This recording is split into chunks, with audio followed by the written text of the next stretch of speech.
प्रधानमंत्री मोदी ने कांग्रेस पर आरोप लगाया कि वे औरंगजेब की क्रूरताओं को भुला चुके हैं। यह आरोप राजनीतिक प्रचार की एक नई दिशा को इंगित करता है। यूट्यूबर रणवीर अल्लाहबादिया ने एक मेहमान से पूछा कि कौन से 3 भारतीयों को भारत छोड़ देना चाहिए। यह प्रश्न अत्यधिक आपत्तिजनक था और इसका उद्देश्य विवाद उत्पन्न करना था। रोमिला थापर ने यह दावा किया कि हिंदू गुलाम नहीं थे, जिससे कुछ लोगों में नाराजगी उत्पन्न हुई। यह विचार ब्रेन वॉशिंग माफिया के एजेंडे के विपरीत है, जो हिंदुओं को पीड़ित दिखाना चाहता है।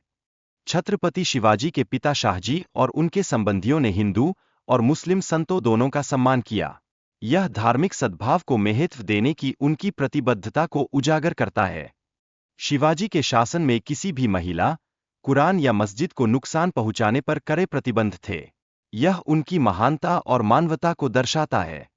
शिवाजी की सेना में मुस्लिम सैनिकों और जनरलों की उपस्थिति थी। यह उनके नेतृत्व की महानता और सभी धर्मों के प्रति उनके खुले मन को रेखांकित करता है। शिवाजी के मुस्लिम सलाहकारों और हिंदू ब्राह्मणों की भूमिका ने यह साबित किया कि दोनों धर्मों के लोग सहयोग कर सकते हैं। औरंगजेब की सेना में हिंदू राजपूतों की भागीदारी ने यह दिखाया कि धार्मिक भेदभाव के बावजूद हिंदू भी महत्वपूर्ण पदों पर थे। हालांकि औरंगजेब के शासन में कई हिंदू मंदिरों का विनाश हुआ, जो धार्मिक सहिष्णुता की कमी को स्पष्ट करता है। औरंगजेब ने अपने पत्रों में धार्मिक सद्भाव के महत्व पर बल दिया और सभी धर्मों के अनुयायियों के बीच शांति की आवश्यकता का उल्लेख किया। उन्होंने भारत के विभिन्न क्षेत्रों में मंदिरों के निर्माण के लिए भूमि का आवंटन किया, जैसे कि चित्रकूट में बालाजी मंदिर के लिए।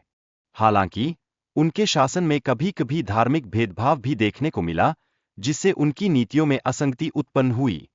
शिवाजी महाराज ने मुस्लिमों के प्रति किसी भी प्रकार का भेदभाव नहीं किया। उन्होंने कहा कि हिंदू और मुस्लिम एक समान हैं और सभी धर्मों का सम्मान होना चाहिए। व्हाट्सएप पर प्रसारित संदेशों में ऐतिहासिक तथ्यों को तोड़मरोड़ कर पेश किया जाता है। ऐसे संदेश समाज में अनुचित धारणाएं और भेदभाव फैलाते हैं। मुगल सम्राट अकबर ने सभी धर्मों का समान सम्मान किया। उनके शासनकाल में हिंदू और मुस्लिम दोनों को समान अधिकार प्राप्त थे।